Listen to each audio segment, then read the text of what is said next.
Welcome back to another anime reaction. We're picking up with My Hero Academia Season 7, Episode 17, titled Hopes. We know after last episode, we had two villains come to the rescue, Lady Nagant and Gentle Criminal. Actually, make that three, because La Brava also showed up.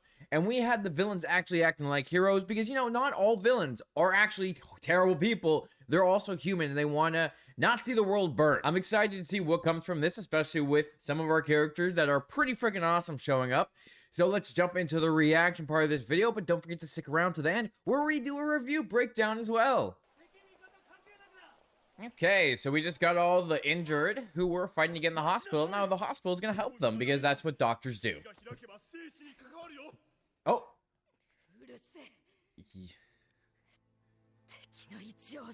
She's a jailbreaker, but she's going to help. She's going to help Deku. There's no way she's not going to help Deku.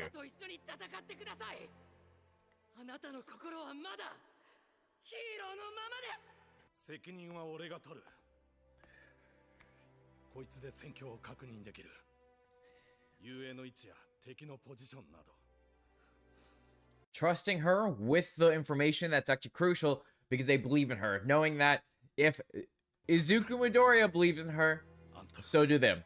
So do they. Look at that. Deku just improving the lives of people and getting that trust within everyone. And then getting her to come in for the save. This was such a badass moment last episode. Oh, her body's bleeding. She's not recovered yet, of course. Not so long ago, she was literally blown up.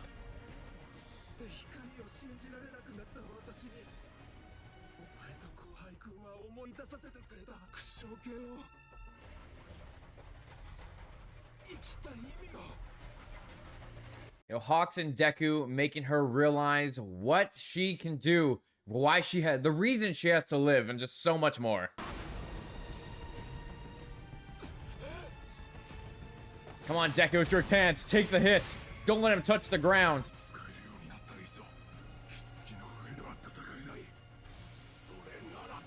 Oh, wait, whoa. Deku just took him straight off the coffin? I mean, I guess to be fair, that's saving all his friends, because if he touches the ground on the coffin, the whole place is disintegrating with everyone touching it, so I guess that makes sense.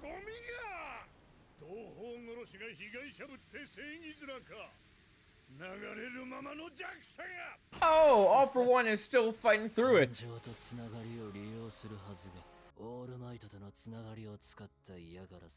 Yo, is Shigaraki realizing All for One's been using him?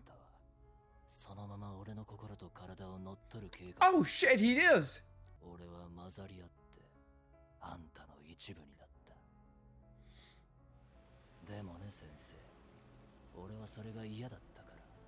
Oh, he hid the core of himself in his heart so All for One couldn't fully take over.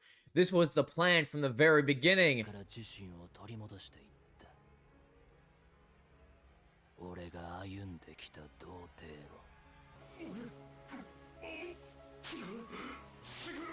All for One just trying to get Shigaraki to him is, it's all part of the plans. Oh. Yo, we got the two personalities in Kurogiri breaking free.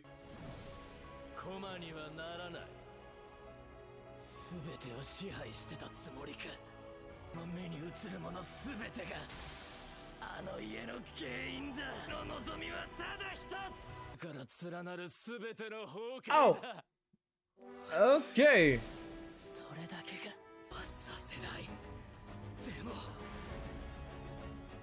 Oh. Yo, Shigaraki just wants the destruction of everything in that house. So everything that's connected to his family, he wants destroyed. And he's just not gonna let All for One do his plan anymore. Okay.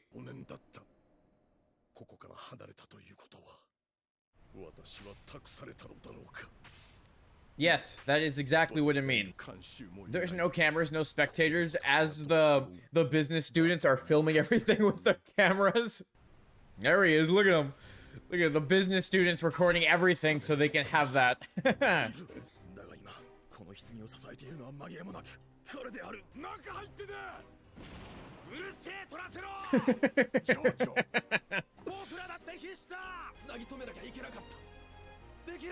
It's time to connect the heroes to the society to make them realize what they really go through.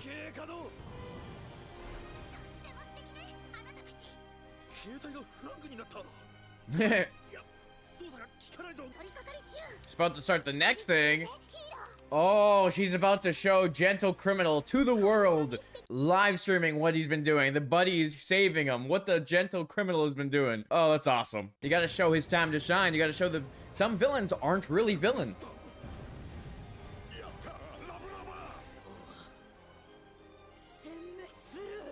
I think it's a little bit too many twices. Goddamn. They're not even gonna kill anyone. They're just gonna suffocate them all.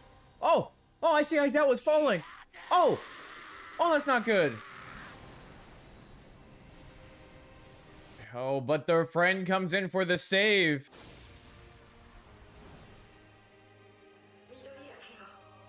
Yo, this episode feels like it's all about trust. Trusting in the people that you have put in these places to win, to fight back and save the day. The heroes that are here to do all this. Like, oh my god.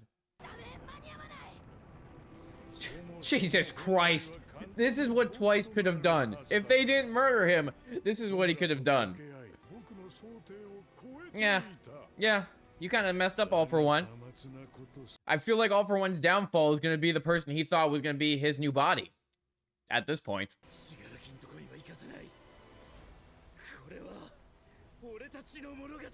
Oh, the two sides. Thinking it's their story. But whose really is it?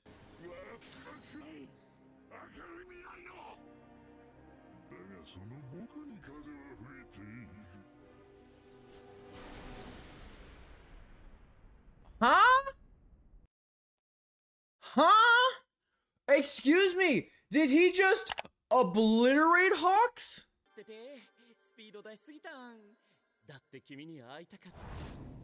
What? What? Oh, okay. I was so confused there. But also, it's this chick. Shiketsu High has come to help out.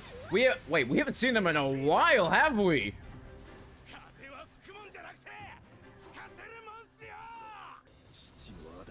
Kami, Seiji, and I forgot the other guy's name. There we go. Inasa. Cool. Got more heroes coming in to save the day.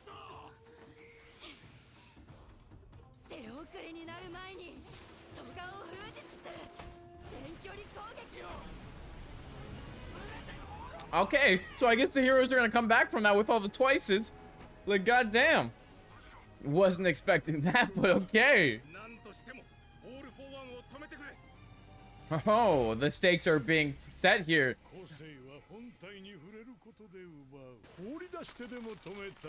Okay, what the hell's going on?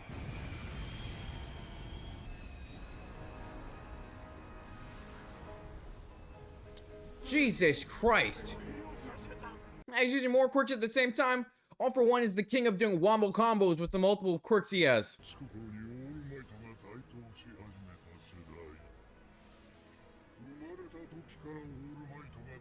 Yeah, I think I feel like All For One at this moment is realizing that these people don't fear him the way they should because of his prime, but also don't realize that All Might is the one that gave these people hope, what they could be, the potential of the heroes they could be, and to rise up against the greater power. So I feel like there's that. Resentment, exploitation, and discrimination.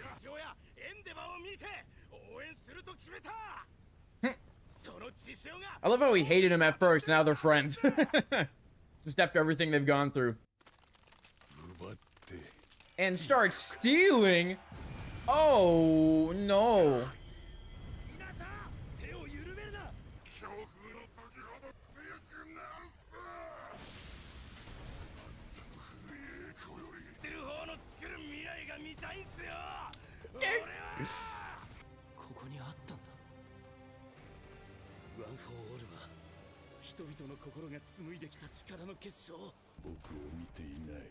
They're not looking at me. Ooh.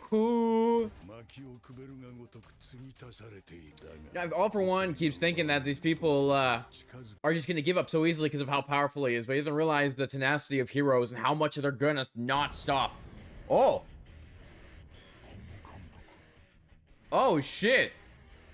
Yo, are we letting Dark Shadow run its course in like a rageful monster at this point? Is Tokoyami about to get a goddamn awesome moment? お前が生んだドブのような味の闇ならみんなでもう食っちまったオールマイトが言っていたエンデバーの炎を掴んでも彼の個性が奪えるわけではないホークスたちのサポートに選ばれた理由だ Oh shit. As long as he doesn't touch Tokoyami, can't take his quirk.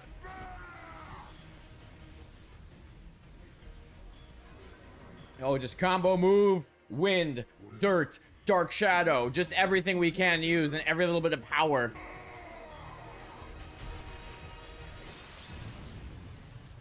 Damn, okay. Badass. Badass.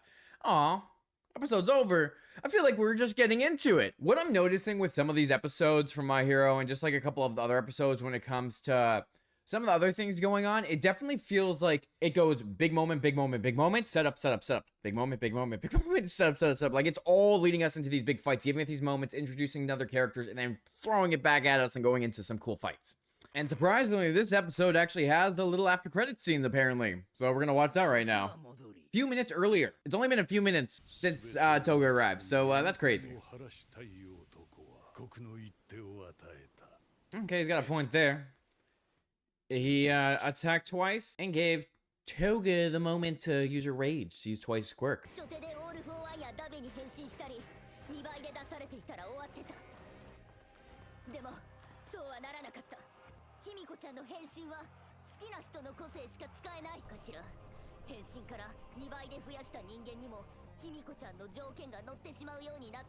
Oh, I see. So Toga has limitations of what she could do. Okay, so Su Uraraka and Jiro are going to be looking for the real Toga to go after her and take her down. Okay, cool. She's somewhere mixed in with all the freaking twices, the millions of them, just dumping onto the battlefield.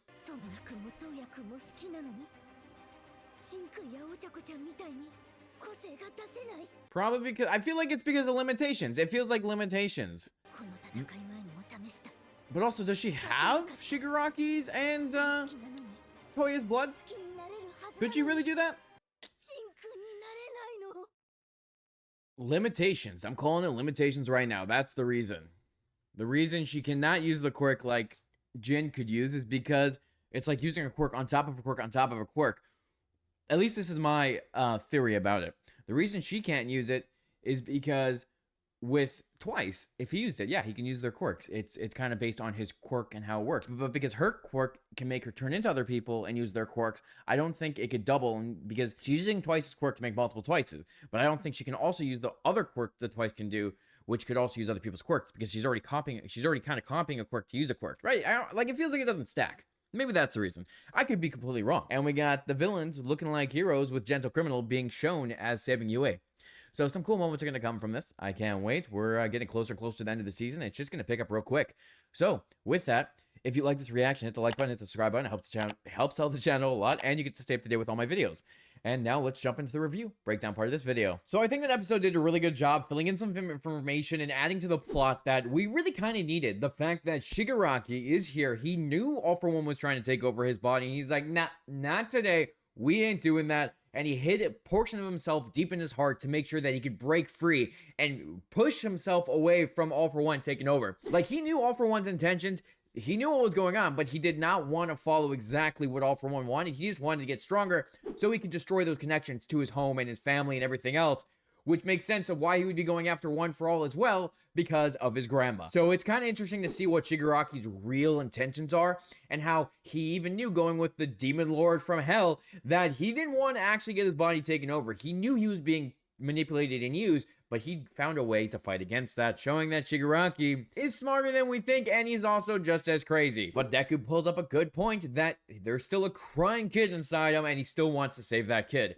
So gotta love the kind of contrast between the two, the hero and the villain, and seeing where it goes. Plus, it was awesome to see that Lady Nagan got her time to shine, and the fact that she stood up to fight because Deku asked her to join the fight, and the heroes trusted her because of that. Showing that this kid, who is really a true hero at heart, is the one that's going to push people forward, make these villains turn into heroes, and kind of show that not everyone's all evil, that people make mistakes and that they can get better. And by doing the right choices, they can be heroes as well. So just love seeing that. It's also great seeing the gentle criminal get his time to shine, and also get to see the business students filming it so that people can see that there's a villain here. A villain. He was in prison, but he's here saving the day because he's not evil. You know, he's made mistakes in the past, but he's never been that bad of a guy. He was just kind of turned into a criminal because of one mistake. So I do love how they kind of show that. It's showing that the business students are showing what's really been going on, trying not to hide the facts so everyone actually knows and can stand with their heroes. Then it was great to see General Kurogiri save President Mike Naizawa, showing that he's kind of have split personality now, where his former self is breaking through. He's still there. He's not fully gone.